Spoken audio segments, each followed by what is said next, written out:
Hi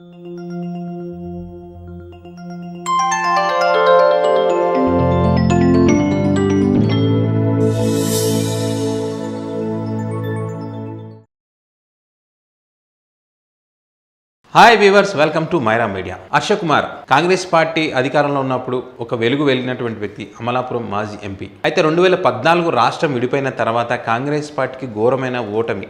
ఆ ఓటమి తర్వాత చాలామంది కాంగ్రెస్ పార్టీలో ఉన్నటువంటి నాయకులు హేమీలందరూ కూడా 2014 నుంచి 2019 కూడా వాళ్ళు రాజకీయంగా ఎలాంటి హడావిడి అయితే చేయలేదు. అయితే 2019లో మరొకసారి వారు తమ రాజకీయ భవిష్యత్తును తీర్చిదిద్దుకునే పనిలో కొంతమంది పడ్డారు, కొంతమంది అయితే వారసుల్ని దింపడం అయితే జరిగింది. మొత్తానికైతే హర్ష కుమార్ మరొకసారి తను అమలాపురం నుంచి పోటీ చేసి తన రాజకీయ భవిష్యత్తునైతే ముందుకు తీసుకెళ్లాలనే ఒక ఆలోచనతో ఎవరైతే పార్టీ అధికారంలోకి వస్తుందో అనే ఒక ఆలోచన చేసి టీడీపీ పార్టీలో చేరితే తనకు భవిష్యత్తు ఉంటుందని ఒక నిర్ణయం తీసుకొని టీడీపీ పార్టీలో చేరడం జరిగింది. తనకు అమలాపురం టికెట్ కూడా కన్ఫర్మ్ అయింది. పార్టీలో చేరమని చెప్పి టీడీపీ అధినేత చంద్రబాబు నాయుడు చెప్పారని టీడీపీలో చేరిన సందర్భంగా ఆయన చెప్పినటువంటి పరిస్థితి.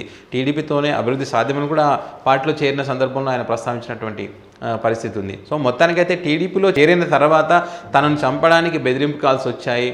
తను పోటీ చేస్తే ఖచ్చితంగా తనను చంపేస్తామనేటువంటి కూడా చాలామంది ఫోన్ చేసి బెదిరించారు అని చెప్పి తనకు టికెట్ రాకుండా అడ్డుకున్నారు అనేటువంటి అంశాలను కూడా ఆయన ఆరోపించడం జరిగింది. ప్రధానంగా తన వెహికల్ ఏదైతే ఉందో ఆ వెహికల్ సంబంధించినటువంటి బోల్టు ఊడదీసి పద్ధతి ప్రకారం చంపడానికి ఒక పథకం అయితే రెడీ చేశారు అనేటువంటి అంశాలను కూడా ఆయన ప్రస్తావించారు. మొత్తానికైతే ఈ అన్నిటికీ సంబంధించినటువంటి అంశాలను డీజీపీకి ఫిర్యాదు చేస్తే పట్టించుకోకపోవడం దారుణమైనటువంటి చర్యగా తను భావిస్తున్నట్టు చెప్పారు. అదేవిధంగా టీడీపీ ప్రభుత్వమే ఈ చర్యకు పాల్పడిందా ఏంటి అనేటువంటి అనుమానాలు కూడా తనకు కలుగుతున్నాయి. వీటన్నింటిని కూడా నిరూపించాల్సిన అవసరం ఉంది. కాబట్టి ఖచ్చితంగా అధికారులు ఎవరైతే డీజీపీ వీళ్ళంతా ఉన్నారో వీరంతా కూడా ఖచ్చితంగా వాటిని ఛేదించాల్సిన అవసరం ఉంది.